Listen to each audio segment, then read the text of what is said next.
ಯಾವ ಸಂದರ್ಭದಲ್ಲಿ ಏನು ಮಾಡಬೇಕು ಅನ್ನೋದು ಅವರ ಇತಿಮಿತಿಯಲ್ಲಿ ಅವ್ರು ಮಾಡ್ತಾರೆ. ಆದರೆ ಸರ್, ಈ ರೀತಿಯಾದಂಥ ಲಾಬಿನ ಎಷ್ಟು ಓಪನ್ ಆಗಿ ಮಾಡೋದು? ಯಾಕಂದರೆ ಉಪಚುನಾವಣೆ ಕಾರಣಕ್ಕೆ ಸ್ವಲ್ಪ ದಿನಗಳ ಕಾಲ ಇದೆಲ್ಲ ತಣ್ಣಗಿತ್ತು. ಈ ಉಪಚುನಾವಣೆ ಮುಗಿದ ತಕ್ಷಣದಲ್ಲಿ ಹಿಂದೇನೂ ಅನೇಕ ಜನ ಸಚಿವರಾಗಬೇಕು, ನಾನು ಸಚಿವನಾಗ್ತೀನಿ, ಸಚಿವರಾಗಬೇಕು, ಈ ರೀತಿಯೆಲ್ಲ ಮಾತುಗಳು ಬಂದಿದೆ. ಹಿಂದೆ ಕೂಡ ಭಾಳ ದಿವಸದಿಂದ ನಮ್ಮ ಪಕ್ಷದಲ್ಲಿ ಏನು ಹೊಸದೇನಲ್ಲ, ಏನು ಇವತ್ತು ಒಟ್ಟಾಗಿ ಕೇಳೋದಕ್ಕೆ ಹೋಗಿರ್ಬೋದು ಬಿಟ್ಟರೆ ಬೇರೆ ಇಂಥ ಒಂದು ಡೆವಲಪ್ಮೆಂಟ್ಸ್ಗಳು ಭಾಳಷ್ಟಾಗಿದೆ ಹಿಂದ್ಗಡೆ ಕೂಡ. ಸರ್, ಡೆಲ್ಲಿ ಸೋರ್ಸ್ಗಳು ಹೇಳ್ತಿರೋದು ಪರಮೇಶ್ವರ್ ಅವರಿಗೆ ಅನುಭವ ಇರೋ ಕಾರಣಕ್ಕಾಗಿ ಅವರಿಗೆ ಅಧ್ಯಕ್ಷ ಸ್ಥಾನವನ್ನು ಮತ್ತೊಮ್ಮೆ ಕೊಡಲಾಗುತ್ತೆ ಅನ್ನುವಂಥ ಚರ್ಚೆಗಳಲ್ಲಿ ಆಗ್ತಿದೆ. ಆ ಲಿಸ್ಟ್ನಲ್ಲಿ ನಿಮ್ಮ ಹೆಸರು, ಸತೀಶ್ ಜಾರಕಿಹೊಳಿ, ಈಶ್ವರ್ ಖಂಡ್ರೆ ಅವರ ಹೆಸರುಗಳು ತುಂಬ ಮುಂಚೂಣಿಯಲ್ಲಿ ಕೇಳಿಬರ್ತಿರೋದು. ನೀವು ಆ ಸಾರಥ್ಯವನ್ನು ಕೊಟ್ಟರೆ ವಹಿಸ್ಕೊಳ್ಳುವಂಥ ಇಲ್ಲ. ಈಗ ನಾವು ಮಾತಾಡ್ತಾ ಇರ್ತಕ್ಕಂಥದ್ದು ಸಚಿವ ಸಂಪುಟದ ಪುನರ್ರಚನೆ ಬಗ್ಗೆ, ಅಧ್ಯಕ್ಷರ ಬಗ್ಗೆ ಅಲ್ಲ.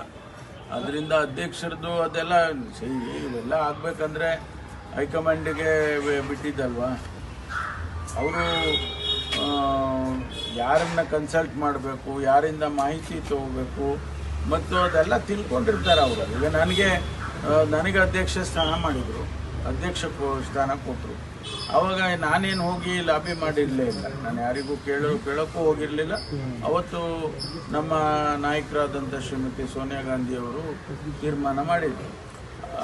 ಅದು ನನಗೆ ಒಂದು ರೀತಿಯಲ್ಲಿ ಶಾಕ್ ಆಯಿತು. ಏನಪ್ಪ ಇದು, ನಾನು ಕೇಳಿದ್ದೇ ಇಲ್ಲ. ಹಾಗೆ ಅವೆಲ್ಲ ತೀರ್ಮಾನಗಳು ಮಾಡುವಾಗ ಮಾಡ್ತಾರೆ, ಅದನ್ನೆಲ್ಲ ಅವ್ರಿಗೆ ಗೊತ್ತಿರುತ್ತೆ. ಅನೇಕರಿಂದ ಮಾಹಿತಿ ತಗೊಂಡು ಶಾಸಕರು ದೆಹಲಿಗೆ ಹೋಗಿದ್ದಾರೆ. ಈಗಲಾದ್ರೂ ಹೈಕಮಾಂಡ್ ನಾಯಕರು ಸ್ಪಷ್ಟ ತೀರ್ಮಾನ ತೆಗೆದುಕೊಳ್ತಾರೆ ಸರ್, ಸಂಪುಟ ಪುನರ್ರಚನೆ ಆಗಿರ್ಬೋದು, ಬೇರೆ ಯಾವುದೇ ವಿಚಾರ. ನಾನು ಹೇಳಿದ್ನಲ್ಲ, ಪದೇ ನಾನು ಅದನ್ನು ರಿಪೀಟ್ ಮಾಡ್ತಾ ಇದ್ದೀನಿ. ಎಲ್ಲವೂ ಕೂಡ ಹೈಕಮಾಂಡಿನ ಗಮನದಲ್ಲಿ ಇರುತ್ತೆ. ಅವರು ಸಂದರ್ಭ ನೋಡಿಕೊಂಡು, ಸನ್ನಿವೇಶ ನೋಡಿಕೊಂಡು ತೀರ್ಮಾನ ಮಾಡ್ತಾರೆ. ಅವಕಾಶ ಮಾಡಿಕೊಡ್ಬೇಕು ಅಂದಾಗ ಹಳೆ ಸಚಿವರು ಹಿರಿಯ ಸಚಿವರಿಗೆ ಈಗ ಎಕ್ಸಿಟ್ ದಾರಿ ತೋರಿಸ್ಬೇಕಾದ್ರೆ, ಈಗ ಸೀನಿಯರ್ ಮಿನಿಸ್ಟರ್ಗಳು ನೀವಾಗಲಿ, ರಾಮಲಿಂಗಾರೆಡ್ಡಿ ಅವರಾಗಲಿ, ಎಚ್ ಕೆ ಪಾಟೀಲ್ ಆಗಲಿ, ಎಲ್ಲರೂ ಸೀನಿಯರ್ಗಳಿದೆ, ನೀವು ದಾರಿ ಮಾಡ್ಕೊಡೋದಕ್ಕೆ ಒಪ್ತೀರಾ ಮನ್ಸಾರೆ? ಅಲ್ಲ, ಅವ್ರು ತೀರ್ಮಾನ ಮಾಡಿದರೆ, ಯಾರು ನಮ್ಮ ಹೈಕಮಾಂಡ್ನವರು ತೀರ್ಮಾನ ಮಾಡಿದರೆ ಅದಕ್ಕೆ ನಾವು ಒಪ್ಪಲೇಬೇಕಲ್ಲ. ಒಪ್ಪೋದಿಲ್ಲ ಅನ್ನೋ ಪ್ರಶ್ನೆ ಬರೋದಿಲ್ಲ. ಈಗ ನಾನಾಗಲಿ, ರಾಮಲಿಂಗಾರೆಡ್ಡಿ ಅವರಾಗಲಿ, ಜಾರ್ಜ್ ಆಗಲಿ, ನಾವೆಲ್ಲ ಸೀನಿಯರ್ಸ್ ಇದ್ದೀವಿ. ಈಗ ನಮಗೆ ಅವರು ಇಲ್ಲ ನೀವು ಬದಲಾಯಿಸ್ಕೋಬೇಕು ಅಂತ ಅವ್ರು ತೀರ್ಮಾನ ಮಾಡಿ ಬದಲಾಯಿಸಿದ್ರೆ ನಾವು ಅದನ್ನು ಪ್ರಶ್ನೆ ಮಾಡೋ ಇದೇ ಬರೋದಿಲ್ಲ. ಇನ್ಎಕ್ಸ್ಪೀರಿಯನ್ಸ್ ಟೀಮ್ಗೆ ಕೊಡ್ತಿರಲ್ಲ, ಹಂಗೆಲ್ಲ ಹೇಳೋಕ್ಕಾಗೋದಿಲ್ಲ. ದಾವಣಗೆರೆ ವಿಚಾರದಲ್ಲಿ ಸರ್ ಎಲ್ಲವೂ ಕೂಡ ಒಂದು ರೀತಿಯಲ್ಲಿ ಕೈ ಮೀರಿ ಹೋಗ್ತಾ ಇದೆ ಅಂತ. ಮೈನಾರಿಟಿ ಲೀಡರ್ಸ್ ನಲ್ಲಿ ಒಂದು ರೀತಿಯಲ್ಲಿ ಒಡಕ್ ಬಂದಿದೆ. ಅವರು ನಮ್ಮ ಜಬ್ಬಾರ್ ಅವರು ಟಿಕೆಟ್ ಕೇಳಿದರು, ಅವರಿಗೆ ಟಿಕೆಟ್ ಸಿಗಲಿಲ್ಲ. ಅವರು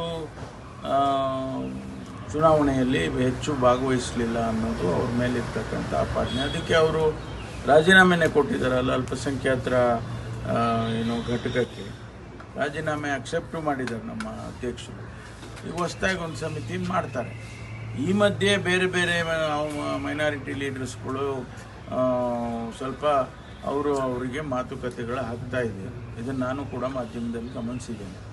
ಅದನ್ನು ನಮ್ಮ ಅಧ್ಯಕ್ಷರು ಡಿ ಕೆ ಶಿವಕುಮಾರ್ ಅವರು ಸರಿ ಮಾಡ್ತಾರೆ.